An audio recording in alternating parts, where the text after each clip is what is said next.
Quand tu travailles dans les stupes, comme dans tout un tas d'autres services qui s'occupent de délinquance et de criminalité organisée, tu vas essayer de coller au plus près des horaires des mecs que tu chasses. C'est des mecs qui vivent la nuit, c'est des mecs qui vont se lever très très tôt, qui vont se coucher très très tard, ils vont faire des trucs à 6h, à 5h. Donc forcément, tu vas être amené à décaler tes horaires. Les horaires de bureau, ils ont tendance à disparaître. Tu vas faire des heures sup, tu vas travailler toute une nuit, puis le lendemain, il faudra quand même être au bureau.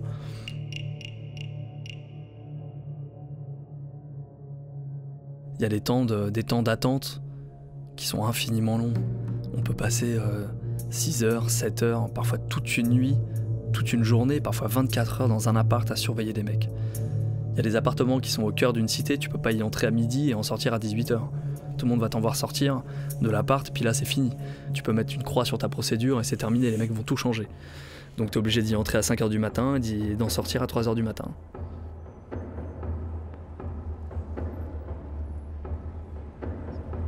On va surtout se mettre sur l'équipe en fonction du niveau de connaissance qu'on a, de la façon dont elle fonctionne. Si on a une bonne info, si on a un mec qui est dans le tour, un mec qui travaille chez eux mais qui peut nous donner des infos, des témoignages anonymes ou des dossiers qu'on a eus par le passé sur cette équipe, on a appris à mieux la connaître qu'une autre. Elle nous est moins opaque. Donc on va s'y mettre, on va se mettre à travailler sur eux.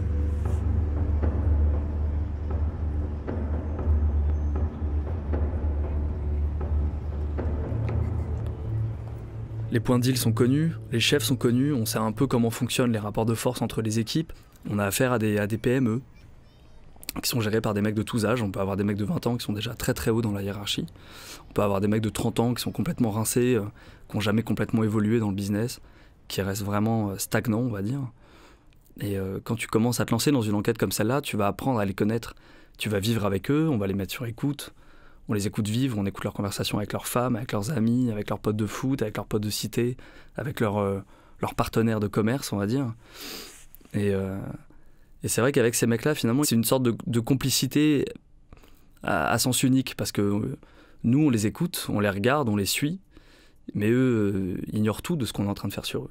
Sauf jusqu'au jour où on ira les péter. Quand on les serre, quand on les a devant nous enfin, quand on les a vraiment en chair et en os et qu'on peut vraiment leur montrer le boulot qu'on a fait et qu'eux vont devoir s'expliquer sur les faits qu'on leur reproche, c'est là qu'il y a une forme de complicité qui se noue. Parce qu'ils savent très bien aussi que quand ils sont devant nous, c'est que ça fait déjà 5 mois, 6 mois, 1 an, 2 ans qu'on travaille sur eux.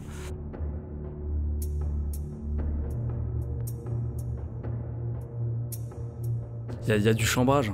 On va se taquiner un petit peu, il y a des mecs qu'on connaît parce qu'il y a des mecs qui nous connaissent parfois même mieux qu'on ne le pense. Ils connaissent nos surnoms, ils nous ont tous donné des surnoms dans la rue. Genre Gueule d'Ange, Scofield, Le Turc, des trucs comme ça.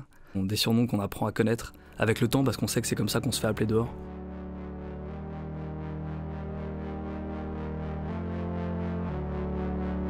Il y a parfois des rivalités très très fortes entre collègues, beaucoup plus fortes qu'entre un flic et un mec de la rue par exemple. Moi j'en viens à avoir parfois plus d'estime pour certains des mecs que j'ai en garde à vue qu'avec certains de mes collègues. À suivre. Je vais les trouver beaucoup moins intéressants. Leur vision du monde, leur parcours, c'est vachement plus étriqué parfois que certains mecs que j'ai en face de moi. J'ai l'impression d'avoir des... C'est pas des pépites, mais intellectuellement, humainement, on a affaire à des sacrés personnages. Sur arteradio.com. Donc des mecs qui ont un certain charisme, qui ont une vision de la vie un peu particulière, bien sûr, mais avec lesquels parfois on a plus de points communs ou de sujets de discussion qu'avec des mecs avec lesquels je vais travailler tous les jours, qui portent le même uniforme et qui font le même boulot que moi.